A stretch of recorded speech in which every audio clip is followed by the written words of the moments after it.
വനംവകുപ്പിന്റെ അശാസ്ത്രീയ തീരുമാനം ടൂറിസം മേഖലയ്ക്ക് കടുത്ത തിരിച്ചടിയാകുന്നു. സംസ്ഥാനത്തെ ഇക്കോ ടൂറിസം കേന്ദ്രങ്ങളിൽ പ്രവേശനം പൂർണ്ണമായും ഓൺലൈൻ വഴിയാക്കിയതോടുകൂടിയാണ് പ്രതിസന്ധി രൂക്ഷമായത്. ടൂറിസ്റ്റ് കേന്ദ്രങ്ങളിൽ പ്രവേശിക്കുന്നതിന് നേരിട്ട് കേന്ദ്രങ്ങളിൽ പണമടച്ചാൽ പാസ് ലഭ്യമാകില്ലെന്നതാണ് സാധാരണക്കാരെ വലിക്കുന്നത്. ടൂറിസം മേഖലയ്ക്ക് ഇത് കടുത്ത തിരിച്ചടിയും വരുമാന നഷ്ടവും ഉണ്ടാക്കും. സംസ്ഥാനത്ത് വനംവകുപ്പിന്റെ ചുമതലയിലുള്ള ഇക്കോ ടൂറിസം കേന്ദ്രങ്ങളിൽ പ്രവേശിക്കുന്നതിന് പൊതുജനങ്ങൾക്ക് നിശ്ചിത ഫീസാണ് നിശ്ചയിച്ചിരിക്കുന്നത്. ഇത് ടൂറിസം കേന്ദ്രങ്ങളുടെ നിലനിൽപ്പിന് അനിവാര്യവുമാണ്. എന്നാൽ എല്ലാ കേന്ദ്രങ്ങളും ഓൺലൈനായി പ്രഖ്യാപിച്ചതിലെ അശാസ്ത്രീയതയാണ് ഇപ്പോൾ കനത്ത തിരിച്ചടിയാകുന്നത്. കാരണം ടൂറിസ്റ്റ് കേന്ദ്രങ്ങളിൽ എത്തുന്ന പൊതുജനങ്ങൾക്ക് പ്രവേശന പാസ് ലഭിക്കുവാനുള്ള ഫീസ് ഓൺലൈനായി മാത്രമേ ടിക്കറ്റ് കൗണ്ടറുകളിൽ സ്വീകരിക്കുകയുള്ളൂ. പണമായി നൽകിയാൽ സ്വീകരിക്കുവാൻ കൗണ്ടറിലെ ചുമതലയുള്ളവർ തയ്യാറാകുന്നുമില്ല. വനംവകുപ്പിന്റെ ഉത്തരവാണിതെന്നാണ് ജീവനക്കാർ പറയുന്നത്.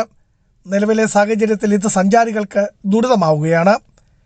ഓൺലൈൻ സംവിധാനം മികച്ചതായെങ്കിലും ഈ സൗകര്യം ഇല്ലാത്തവർക്കും ടൂറിസ്റ്റ് കേന്ദ്രങ്ങളിൽ പ്രവേശിക്കുന്നതിന് പണം നൽകി പാസ് എടുക്കുവാനുള്ള സൗകര്യം പുനഃസ്ഥാപിക്കേണ്ടത് അനിവാര്യവുമാണ്.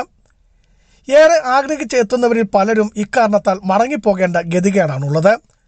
ഓൺലൈൻ സൗകര്യമില്ലാത്തവർ പ്രവേശന കവാടത്തിൽ നിന്ന് മറ്റുള്ളവരെ ആശ്രയിക്കേണ്ടി വരുന്നത് ഏറെ അപമാനകരമെന്ന് സഞ്ചാരികളും പറയുന്നു.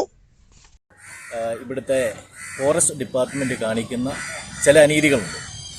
ഓൺലൈനിലൂടെ മാത്രമേ ഇപ്പോൾ ടൂറിസ്റ്റ് കേന്ദ്രങ്ങളിലേക്ക് ആളുകൾക്ക് ചെല്ലാൻ പറ്റുമെന്നുള്ള ഒരു സാഹചര്യമുള്ളൂ. സാധാരണ പാവപ്പെട്ട ജനങ്ങൾ ടൂറിസ്റ്റ് കേന്ദ്രത്തിലേക്ക് ചെല്ലുമ്പോൾ അവരുടെ കയ്യിൽ പൈസ ഉണ്ടെങ്കിൽ പോലും ഇപ്പോൾ ആ മേഖലയോ സംവിധാനങ്ങളോ കാണാൻ പറ്റാത്ത സാഹചര്യം ഇപ്പോൾ ഇവിടെ നിലനിൽക്കുകയാണ്.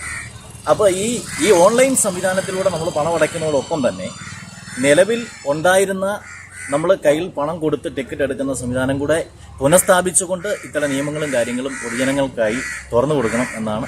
സൗകര്യങ്ങൾക്കൊപ്പം രൊക്കമായി പണം നൽകി പാസ് ലഭ്യമാക്കുവാനുള്ള രീതി കൂടി പുനഃസ്ഥാപിച്ചില്ല എങ്കിൽ ഇടുക്കി പോലുള്ള അവികസിത മേഖലകളിലെ ടൂറിസ്റ്റ് കേന്ദ്രങ്ങൾക്ക് കനത്ത തിരിച്ചടിയായും സമീപഭാവിയിൽ ഉണ്ടാകുവാൻ സാധ്യതയുണ്ട്.